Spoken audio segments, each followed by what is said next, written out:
ವಿನಾಯಕ ಬೆಳಗದಿಂದ ಬಂದಿದ್ದೀವಿ. ನಾವು ಪ್ಯೂರು ನೈಸರ್ಗಿಕವಾಗಿರ್ತಕ್ಕಂಥ ಗಣಪತಿ ತಗೊಳ್ಬೇಕು ಅಂತ ಬಂದಿದ್ದೀವಿ. ಅದು ಇಲ್ಲಿ ಸಿಗುತ್ತೆ ಅಂತ ಹೇಳಿದ್ರು. ಕುಂಬಾರಬಿದ್ದಿಗೆ ಬಂದಿದ್ದೀವಿ ನಾವು ನಮ್ಮ ಸ್ನೇಹಿತರನ್ನ ಪರಿಸರ ಸ್ನೇಹಿ ಗಣಪತಿನೇ ಕೂರಿಸ್ಬೇಕು ಅಂತ POPನ ರಿಜೆಕ್ಟ್ ಮಾಡಿ ಮಣ್ಣಿನ ಗಣಪತಿ ಬಂದಿದ್ದೀವಿ.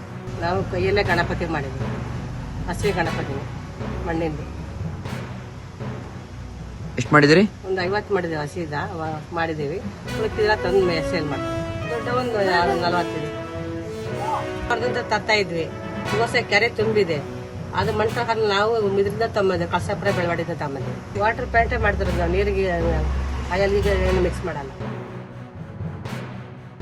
ರೇಣುಕಾ ಅಂತ ಎಲ್ಲ ಸೇರಿ ಗಣಪತಿ ಮಾಡ್ತೀವಿ. ಬರೀ ನಾವು ಮಣ್ಣಿನ ಮೂರ್ತಿಗಳು ಮಾತ್ರ ಮಾಡೋದು, ಮತ್ತು ಆರ್ಡ್ರು ತಗೊಂಡು ಮಾತ್ರ ಮಾಡೋದು. ಆರ್ಡ್ರು ಒಂದು 30-40 ಗಣಪತಿ ಆರ್ಡ್ರ್ ತಗೊಂಡು ವರ್ಷ ಅವರು ಯಾವ ಥರ ಫೋಟೋ ಕೊಡ್ತಾರೆ ಆ ಥರ ಗಣಪತಿನ ತಯಾರು ಮಾಡ್ತಾಯಿದ್ವಿ.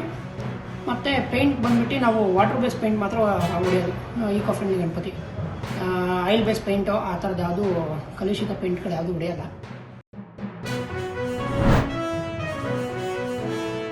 ಅದು ರಸ್ತೆ ಏನು ಅವರು ಇದು ಮಾಡುವಂಥ ಅವಶ್ಯಕತೆ ಇಲ್ಲ. ಸ್ವಲ್ಪ ನಾನು ಸ್ನೇಹಿತರ ಹತ್ರ ಮಾತಾಡಿ ಆದಷ್ಟು ಈ ಥರ ಚರ್ಚೆ ಆಗಿದೆ. ಸಭಾಪತಿಗಳು ಪಕ್ಕ ಸ್ನೇಹಿತರು ಇಬ್ಬರು ಜೊತೆಲೇ ಬಂದವರು. ಅವರು 45 ವರ್ಷದಿಂದ ಜೊತೆಲಿ ಅವ್ರದ್ದು ಡೀಟೇಲ್ಸ್ ತಗೊಂಡಿದ್ದೀವಿ.